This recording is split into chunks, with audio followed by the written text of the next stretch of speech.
What's going on, guys? My name is James Collects, and if you are finding me for the first time, I'm both an nerdy collector and an eBay reseller. Sunday haul time, and there is bugger all footage. I tried, but it was supposed to have rained at like 3 o'clock Sunday morning. It's currently Monday, by the way, so I've got to think about things, which is an absolute pain in the arse. Right, so it was supposed to rain Sunday morning at around 3 o'clock, and we was due rain, thunder and lightning and everything else for pretty much the whole day, and to be fair, most of this week as well. I woke up at 5:30. I checked the social media of this particular car boot, and there was no update at all. So I looked at the update for the previous Sunday, and there was a comment asking about this Sunday, and they said we've had no rain yet, we are planning on opening. So I thought, you know what, that's great, I'll live with that, I might as well just go. So went to the car boot. It was absolutely diabolical.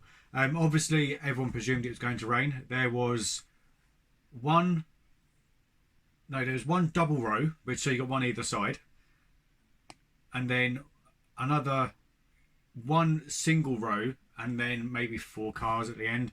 So it was absolutely tiny. Really struggled to pick up anything at all. This video has been saved by a pickup on Sunday on my way to Peterborough. I was actually browsing through Facebook, but I just clicked on Marketplace, and there was an advert for a Dreamcast, and I looked at it, and it was St. Neots, which is kind of on the way from Bucks to Peterborough. So I said, look, can I pick up Sunday between 12 and 1? It's like, yeah. This is like 10 minutes after they initially listed the item, and then she said, I've got loads of people messaging me like constantly. If you don't show up, I'll just sell it to someone else. I said, no, that's fine. I'll definitely be with you between 12 and 1.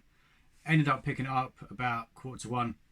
She showed me it powered on. She said she hasn't got a TV that she can plug it into, but I'll go through that afterwards. So, right, back to the car boot. Didn't pick up a great deal. First pickup is actually one of these, which, to be fair, it's not worth a great deal at all, but it's fairly useful. It's a storage box, you know, one with all the foam inside. The foam is completely uncut, and as you can see, I don't know if you can see it, it's all in squares, so you can cut out the little squares that you need cutting out, and you can transport your goods knowing that they will be safe and sound, which I paid a tenner, and I'll be honest, I'll probably struggle to get my money back, let alone make a profit on it. I just bought it because I just haven't seen one with all the foam still in it, so I didn't even know what it was worth. But it's very, very handy for having valuable goods. So yeah, £10. And then I bought a phone, which I have done a couple of times. I normally get the novelty ones. I think I've got a Winnie the Pooh one somewhere, which they're just an absolute pain in the rear to sell. But watching a few of George Ross's videos, I know that he does quite well on retro style phones. So I picked up this one for £1.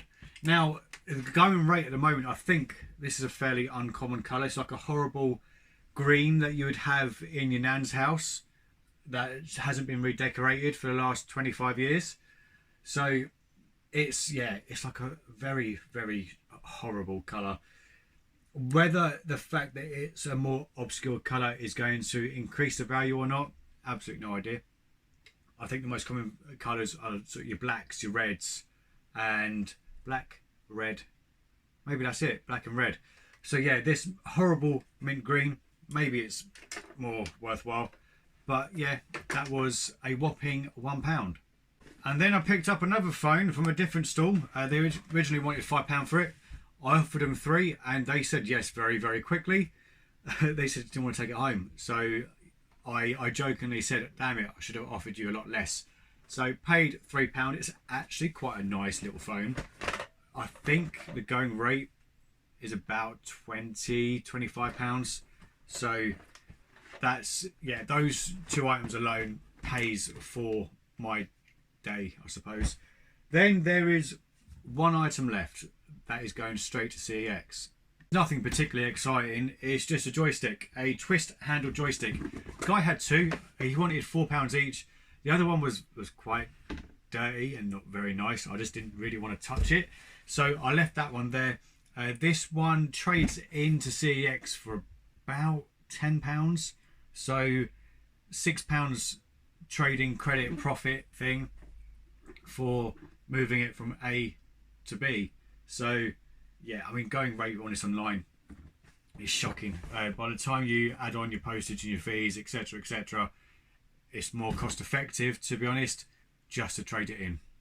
So that is all of the Carboot stuff. I have a package from Amazon. I'm fairly confident I know what it is. Typically, I've not got a knife on me, so I'm having to use a god-awful pen. I think it's from Amazon US. I'm fairly certain I know what it is. If it's not what I think it is, then you guys won't be seeing this anyway. But I'm fairly sure it's a Squirtle Funko Pop, which I ordered 2. I totally forgot I did that. I ordered 2. I think one was either supposed to be potentially for a friend or to sell on. So I've got a little packing slip. So I paid, these were $10.99 each, so $21.98 for both pops. Subtotal $21.98. Shipping and handling was $6.53. So the total was $34.31. Now there's still a licensing issue for the Pokemon ones, I think, in the UK. Maybe not. That's terrifying. That is horrible. Yeah, I'm hoping that they do a chase version with the Squirtle Squad glasses. But yeah, those are fairly cute. And I'll be keeping one for definite. I'll be keeping that one, which can go on a shelf behind me. And the other one will be moved along, probably to, I would have thought, a friend of mine who is into his Funko Pops. Right, now, the Dreamcast stuff.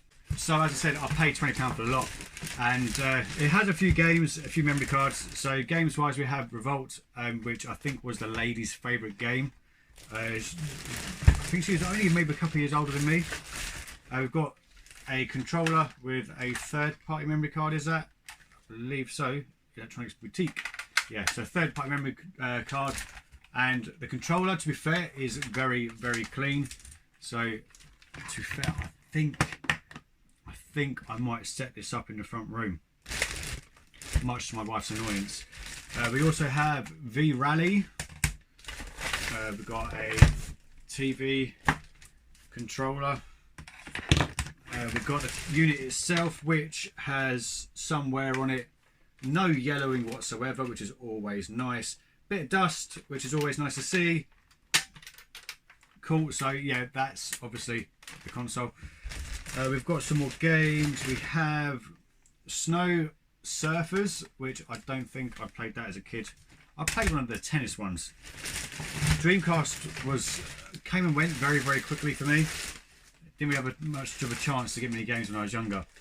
Choo Choo Rocket, which that's my third copy now.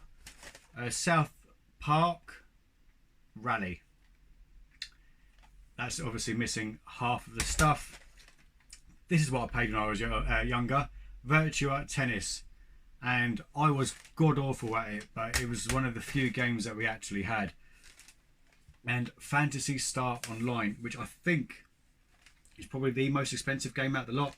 So I'm hoping, yeah, there is a manual there, which is always nice.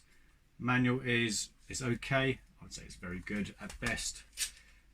Sonic Adventure 2, the trial. Okay, so it's actually got like a demo disc in it as well. That's fairly awesome. It's got one of the discs, that's the Sonic one. And then I hate Dreamcast cases. They are the worst made cases in the bloody planet. So yeah, that cost me 20 quid, which I think the last Dreamcast console I had, I think I sold the unit only for like 25, I think maybe 30 or something stupid. There is another remote in here, controller, which it needs a bit of a clean. There's a bit of finger jam on the back, and it's just, yeah, the old memory cards, third party ones, and I got Bag for Life, which is quite a commitment. But yeah, decent games that I'm fairly sure, I don't know if I've got my Virtua Tennis from when I was a kid. That might be in storage somewhere else. I think I know where that might be. Fantasy Star Online, needed that. Virtual Tennis, I'm not too sure on. South Park Rally, needed that. Choo Choo Rocket, yeah, that's got to be gone. Snow Surfers, needed that. So yeah, I needed like most of them. So for 20 quid, I'm a happy bunny. I'm fairly sure, isn't Dreamcast stuff going up slightly as well? Or is that, am I thinking of Saturn? I don't know. So yeah, that is it from me. As always, thank you for watching. Don't forget to like, share, comment and subscribe, and I will see you lovely lot in the next video. Good gaming and happy collecting. Adios.